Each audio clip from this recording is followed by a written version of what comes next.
এখন গাছ থেকে আঁশফল পাড়া হচ্ছে আর আঁশফল প্রচুর পরিমাণে হয়েছে। আর এই আঁশফলগুলো এখন মাকে দিয়ে দেব, ওই জন্য পাড়া হচ্ছে, মা বাড়িতে নিয়ে যাবে।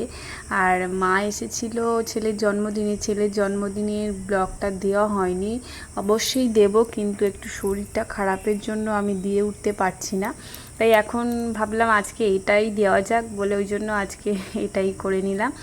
যাই হোক, দেখো আঁশফলগুলো এত ধারের ডালে হয়ে আছে, কিছুতেই পারা যাচ্ছে না। আর এত হয়েছে, এত পুষ্ট হয়ে গেছে, পেকে গেছে, ঝরে ঝরে পড়ে যাচ্ছে সব এরকমই।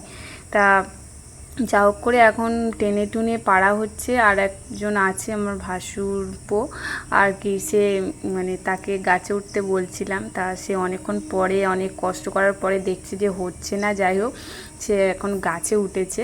আর আমি এদিকে দেখো না, তোমরা নিজেরাই দেখতে পাচ্ছ গাছের ডালে এত হয়ে রয়েছে থোকো থোকো, কিন্তু মানে পারা যাচ্ছে না কিছুতেই, যেহেতু ধারের ডাল আর ছাদের উপর থেকে পারা যায় নাকি বাবা, কোথাও ভয়ও লাগছে, কোথাও যদি পড়ে টরে যায় সে এক সমস্যা।